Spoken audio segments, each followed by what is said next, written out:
விஷயம் பண்ணீங்களா அது சத்தியமா எத்திக்கலாது. நான் காலி பண்ணல எல்லாரும் அப்பா பயந்து விளையாடுற அளவுக்கு நீ பெரிய ஆளா இல்ல. என்னது முத்தும் பயந்துட்டாரா? ஏய் என்னடா சொல்றீங்க? ஆமாங்க, ரயான் சொல்றாப்ல என்ன நீங்க கேம்ல அடிக்கிறதுக்காக நீங்க 5 பேர் சேர்ந்து என்ன அடிச்சிருக்கீங்க, அந்த கேம் பார்க்கவே தெரிஞ்சு பச்சையே என்ன பார்த்து நீங்க பயந்துருக்கீங்க அப்படிங்கிற மாதிரி ரயான் சொல்றாப்ல. ஆனா அது உண்மையும் கூட தான். ஏன்னா ரயான் வந்து 5 பாயிண்ட் வாங்கிட்டான். அவனை வீழ்த்தணுக்காகத்தான் வந்து பாய்ஸ் டீம்ல 5 பேர் சேர்ந்து வந்து பிளான் போட்டாங்க. ஆனா முத்து அதை ஒத்துக்காம இந்த இடத்துல வந்து கொஞ்சம் மாத்தி மாத்தி பேசி மாட்டிக்கிற மாதிரி இருக்கு. ஏன்னா ஃபர்ஸ்ட் நாங்க ஸ்ட்ரென்த்துக்காக சேரவே இல்லை, யார் பாயிண்ட் டேபிள்ல கம்மியா இருந்தாங்களோ அதனால வந்து நாங்க சேர்ந்தோம் அப்படின்னு சொல்றாரு. அதுக்கப்புறம் மஞ்சரி என்ன சொல்றாங்க அப்படின்னா நான் 1 பாயிண்ட் தான் இருக்கேன், என்ன சேர்த்துக்கலாம்ல, நீ ஏற்கனவே வந்து ராணவ் 2 பாயிண்ட் இருக்கான், அருண் 2 பாயிண்ட் இருக்கான், அவனை சேர்க்கறதுக்கு 1 பாயிண்ட் இருக்கு, என்ன சேர்த்துக்கலாம்ல அப்படின்னு சொல்லல. முத்து எங்களுக்கு இந்த இடத்துல வந்து ஸ்ட்ரென்த் ரொம்ப முக்கியம்ல, அதனால தான் அவங்க 2 பேத்தையும் நான் சேர்த்தேன் அப்படிங்கிற மாதிரி சொல்றாங்க.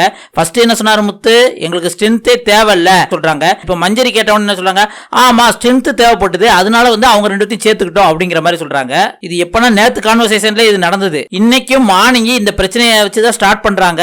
அதுல ரயான் வந்து டேய் ஒத்துக்கோங்கடா, என்ன வீழ்த்ததுக்காக தானே நீங்க சேர்ந்தீங்க அப்படின்ன உடனே முத்து என்ன சொல்றாங்க, அப்படியெல்லாம் கிடையாது, நாங்க 5 பேர் சேர்ந்து விளையாடணும் அப்படிங்கிற மாதிரி வந்து சொல்றாங்க. மஞ்சரி என்ன சொல்றாங்க, நீங்க சேர்ந்து விளையாண்டது தப்பு கிடையாது, ஆனா என்ன அப்படின்னா நீங்க ரயானை தூக்கணும், ரயானை மட்டும் தூக்கிட்டு மத்த எல்லாத்தையும் வந்து ஈக்குவலா வச்சு விளையாண்டுருக்கணும், ஆனா நீங்க அப்படி விளையாடல அப்படிங்கிற மாதிரி வந்து சொல்றாங்க. அதனால இந்த கேம் எப்படி போயிருச்சு அப்படின்னா உங்க கூட்டணி பயங்கர ஸ்ட்ரென்த் ஆயிருச்சு, நாங்களாம் வந்து ரொம்ப வீக்கா இருந்து எங்களை வச்சு விளையாட முடியல அப்படிங்கிற மாதிரி வந்து மஞ்சரி இந்த இடத்துல பயங்கரமா புலம்புறாங்க.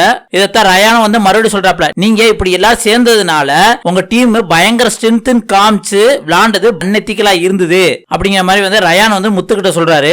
மறுபடியும் அந்த இடத்துல மஞ்சரி என்ன சொல்றாங்க, சரி ரயானா காலி பண்ணீங்களா, அதோட முடிச்சிட்டு மத்தவங்க எல்லாம் விளையாடும் போது வந்து டீமா இல்லாம விளாண்டுருக்கலாம்ல அப்படி சொல்றாங்க. அந்த இடத்துல முத்து வந்து என்ன சொல்றாங்க, நான் ரயானா காலி பண்றதுக்கெல்லாம் விளாடல, நாங்க வந்து சேர்ந்து இந்த கேமை வந்து ஸ்ட்ரென்த்தா விளாடுறதுக்காக விளாண்டோம் அப்படிங்கிற மாதிரி வந்து முத்து சொல்ல வராப்ல.